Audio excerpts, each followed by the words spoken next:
Hey everyone, we are talking about adding and subtracting fractions today. So you'll find this page in your math notebook under 4NF3. So turn there, or you can just watch this video and I can explain it for you. So our I can statement says, I can understand addition and subtraction of fractions as joining and separating parts referring to the same whole. So our directions say 3/8 plus 2/8, and then we have a circle graph, a little pie here. And it says shade 3 parts with one color and 2 parts with another. How many total parts are shaded? So first I need to shade in 3/8. So I can see that my pie here has 1, 2, 3, 4, 5, 6, 7, 8 pieces. So that's where that denominator 8 comes. First, I'm going to shade in 3, the part that I'm focusing on, my numerator. So 1, 2, 3. Now I need to add 2/8. So I'm going to shade in 2. 1, 2. Now when I'm adding fractions, the denominator doesn't change because I'm not cutting up my pizza into more pieces. I'm just adding pieces to the pizza. So 3 plus 2, 1, 2, 3, 4, 5, if I count up all my shaded regions, is going to be 5. And my denominator, 8, stays the same because I didn't cut it up into smaller pieces. When we subtract fractions, we're again not cutting the whole into smaller pieces, we're just taking pieces away. So if we have 4/6, I'm going to shade that in 1, 2,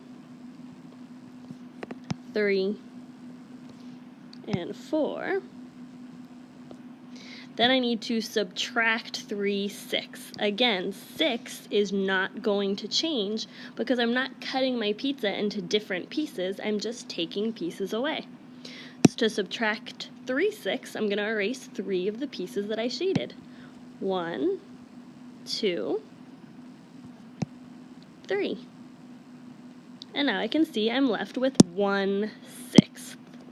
1/6. 4 minus 3 equals 1. 6 minus 6. I don't change my denominator because I didn't change the number of pieces in my pizza. If you flip the page, you'll find your page looking like this. I already went ahead and shaded in all of my circles, so I didn't have to do that as I go. But you can do that as you go and pause the video if you need to. So 5/8 plus 2/8. When I see that I'm adding fractions and I have the same denominator, I need to ask myself, how many 8s? 5 plus 2, if I count up my shaded parts, 1, 2, 3, 4, 5, 6, 7. The answer is going to be 7/8. Looking at this one, 4/6 plus 1/6. I can see that my denominators are the same, so I'm asking myself how many 6ths? And I count up all of my shaded pieces. 1, 2, 3, 4, 5. 5, 6. In this problem, I can see that I am subtracting fractions, and again, my denominator is the same. I'm not changing the number of pieces that I have in the whole. I'm just taking away some of my parts. So if I have 3/8 minus 1/8, I have to ask myself, how many 8s do I have left? So 3, take away 1. Gonna erase, oops, I'm having trouble erasing here. There we go. And I'm going to get an answer of 2/8 left in the whole. Finally, 5/6 minus 4/6. I see that the denominator is the same, so I'm going to ask myself, how many 6ths? I have 5, 6 shaded here. I need to erase 4 of them. 1, 2, 3, 4, and I am left with 1/6. Now we're going to talk about decomposing fractions. So you're actually going to need to turn back a couple of pages in your math notebook to the part that says Decomposing Fractions. So go ahead and get there. In our box it says, to decompose a fraction is to break the fraction into smaller fractions with the same denominator. Decomposing a fraction is like breaking it apart with a hammer. When you think of decomposing, I want you to think of Thor and his big hammer and how he just smashes things and it breaks apart into a million little pieces.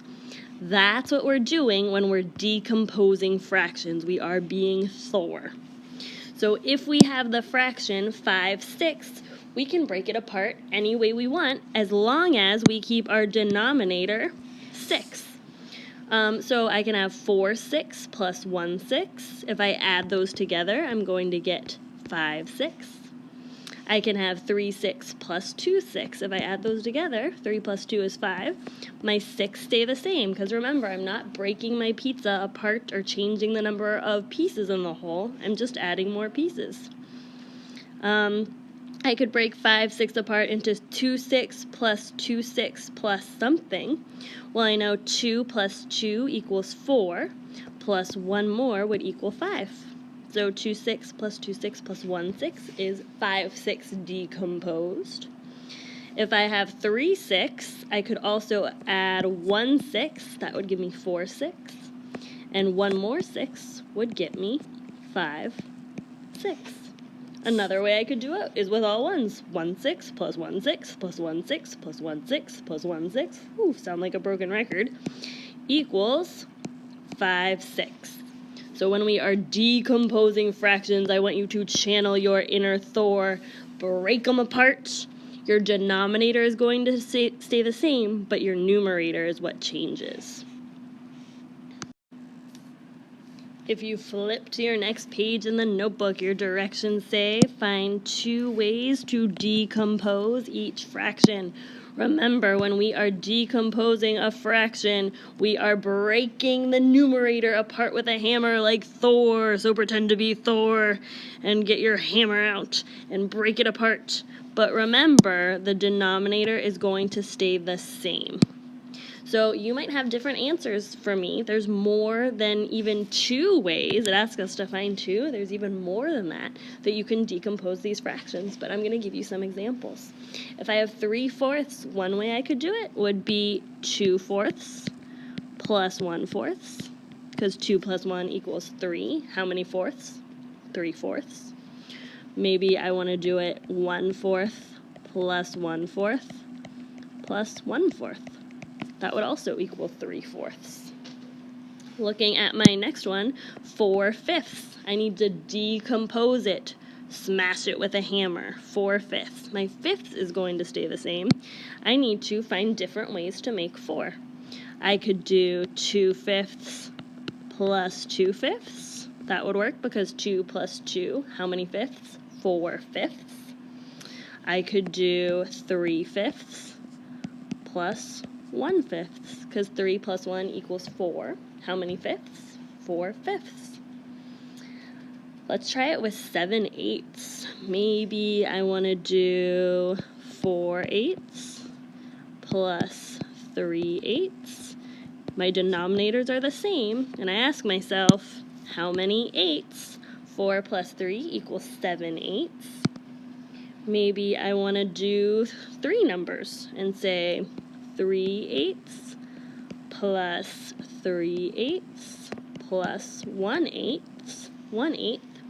How many 8s? That would be 3 plus 3 equals 6 plus 1 more equals 7/8. And finally down here, 7/10. Maybe I want to do 1/10 plus 6/10. My denominator is the same, but 1 plus 6 equals 7. Or maybe I want to do 5/10 plus 2/10. 5 plus 2 equals 7. Again, my denominator stays the same. It is 10. So that is how you can go about decomposing fractions or breaking them apart with a hammer. These aren't the only correct answers. You might have something a little different than me, but as long as your numerators add up to the numerator that you're decomposing, you're good to go. let's take a look at some word problems. Check out number 13. It's a geometry problem. The area of rectangle A is 11/12 square meters.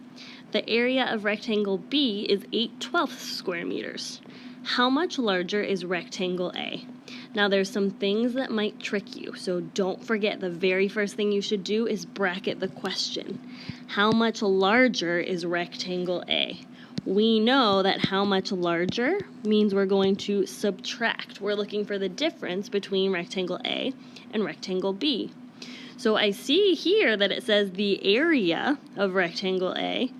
Normally when I hear area, I think, ooh, I need to multiply. But if I check back to my question, it's not asking me what the area is. It's just asking me to compare the sizes of the area. So I'm not going to underline area. I'm not going to put times because I actually don't need to multiply. What I do need to know is rectangle A is 11/12 square meters. Rectangle B is 8/12 square meters. And I need to subtract to find the difference. So when I'm solving word problems, I know bigger minus smaller equals difference. So 11/12 is bigger than 8/12 because it's more pieces of the pizza. So I'm going to label that bigger number. 8/12 is my smaller number, and my difference is going to be my answer. So for number 13, I'm going to do my work off to the side here. You can do it wherever you can fit it. But I'm going to say 11/12, my bigger number, minus 8/12, my smaller number. I know when I'm subtracting fractions that my denominator is going to stay the same, but my numerator is going to stay the same. So how many twelfths am I going to have left? Well, 11 minus 8 equals 3. So I'll have 3/12 left. And 3/12 is a good answer. I might want to simplify it. I can use my calculator. I know the trick to hit the simp button to simplify it. Or another thing I could do is I could take 3/12 and I could divide it by 1, 3/3, 1 whole, to get 1/4. So now either of these answers will work, 3/12 and 1/4, because they're both equivalent fractions. So on the line, I'm going to write, well, the question says, how much larger is rectangle A? If I reword it, rectangle A is 1/4 larger. Don't forget your period. Check out number 14. Joan counted that 2/10 of her jelly beans were red. Dean counted that 6/10 of his jelly beans were red. How much greater is the fraction of red jelly beans counted by Dean? So bracket your question there and underline how much greater. We know how much greater, just like we knew how much larger, how much blanker means we're going to subtract, and we're looking for the fraction of red jelly beans. So I see that I'm going to need to subtract, so I'm going to label my bigger number and my smaller number. My two fractions are 6/10 and 2/10. Well, 6/10 is more pieces, so I'll label that B, my bigger number. 2/10 is my smaller number. So I'm going to need to subtract to find my answer. So off to the side, bigger number 6/10 minus smaller number 2/10. If I'm subtracting and my denominators are the same, I leave them alone and I just subtract my numerator. So 6 minus 2 equals 4/10. Now 4/10 will work as an answer. I can use my calculator to simplify it, or I know that 2 would work to simplify it, so I could divide by 2/2, or 1 whole, to get an equivalent fraction of 2/5. So either of these answers are going to work because they're equivalent fractions, but I'm going to write my simplified answer.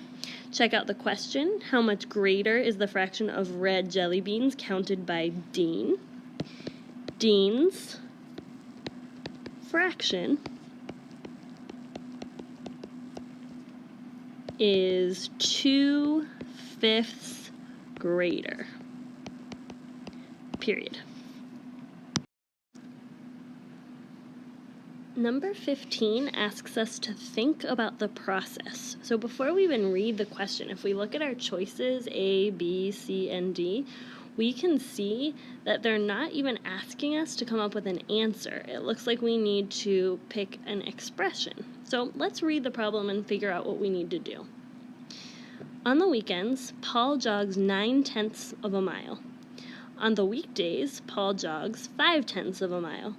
Which expression shows how many more miles Paul jogs on the weekend than on a weekday? So if I bracket my question, I'm looking for an expression or a number sentence not with an equal sign, and an expression that shows how many more.